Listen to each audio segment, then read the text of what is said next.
Welcome to the Membership Guys podcast.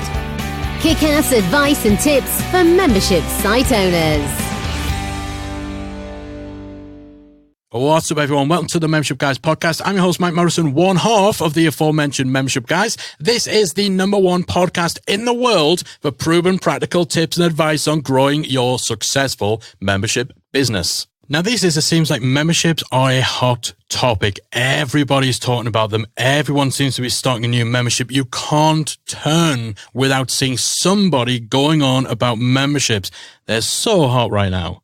But what happens when all this hype, all this excitement about memberships dies down and people inevitably move on to the next thing? What will that mean for the future of the membership model? Are memberships just the new shiny fad? And is there any point in even starting a membership if the bubble is about to burst? Now, we've been hearing this kind of talk and these sort of questions a lot recently, particularly people worried about whether they've missed the great membership bandwagon. So I want to tackle this head on in today's episode. And to do that, we need to revisit what I've just said in my introduction. Memberships are a hot topic. Everybody's talking about them. Everyone's starting one. All the hype. There's such a shiny fad. People are going to move on to the next thing eventually. None of that's actually true. It's all nonsense. Memberships have been a thing for a long, long time, particularly offline memberships, brick and mortar membership associations. They're not new. They've been around for donkey's years. Even the types of memberships that we typically talk about on this show, online-only memberships, they've been around, alive and kicking for well over a decade now. This is not new stuff. But what happens is once someone discovers the membership model for the first time and they start diving into the topic, they suddenly become hyper aware of absolutely any mention about memberships. And so it seems like all of a sudden everyone and their cousin is talking about online memberships or starting one of their own. You start to feel like you're swept up in this wave of incredible hype. And that makes it seem like the interest in memberships is a very current, very recent thing. They're the flavor of the month, a passing fad, a bubble that will inevitably burst. That the membership model is only popular because it's the latest in thing, not because it's a solid, sustainable business model. And when you get that feeling, the obvious assumption is that this is all temporary and maybe you should be cautious about jumping in with both feet. But it's not. There's actually a name for this. It's called the Baader-Meinhof phenomenon. This is otherwise known as the recency illusion, and this occurs when the thing you've just noticed, experienced, or heard about suddenly starts cropping up absolutely everywhere on a constant basis. Suddenly everyone is talking about this subject. And you're not going crazy. You are totally seeing it more, but that's because you're noticing it more. You're more attuned to this topic coming up. This is also referred to as red car syndrome.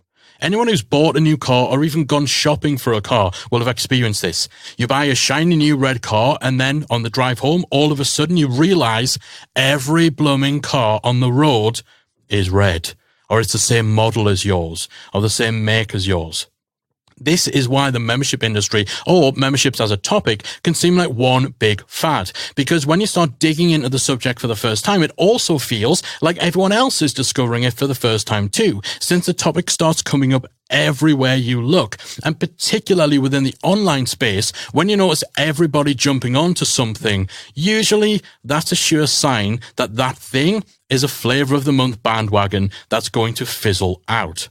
So as a business model, memberships are absolutely not a new shiny thing. They're not a flash in the pan.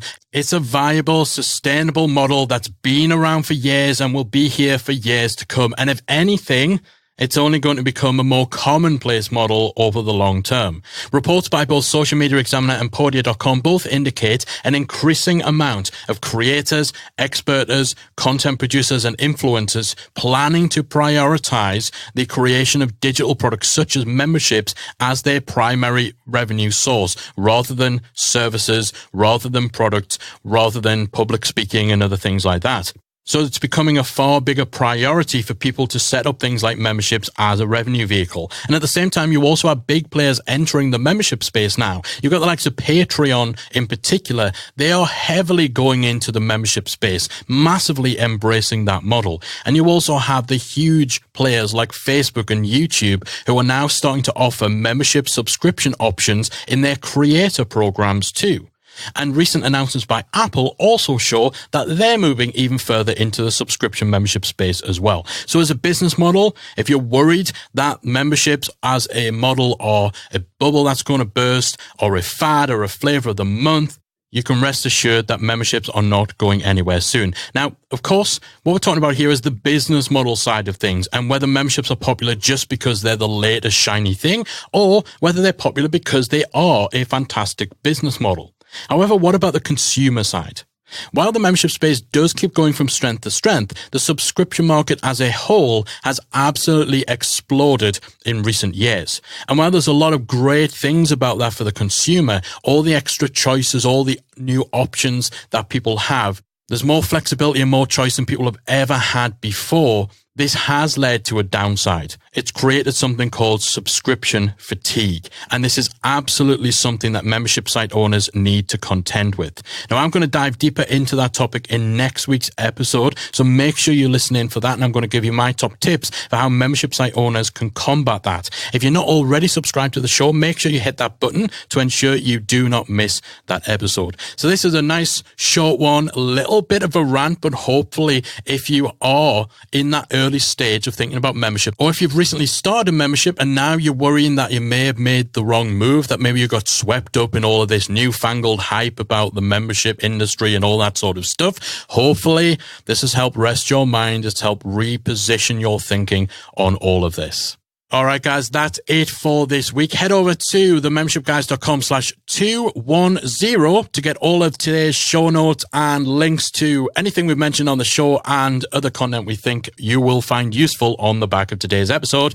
That is me, Dern. I will see you again next week for another episode of the Membership Guys podcast. If you've enjoyed today's episode of the Membership Guys podcast, we invite you to check out the membersiteacademy.com. The Member Site Academy is the essential resource for anyone at any stage of starting, growing, and running a membership website.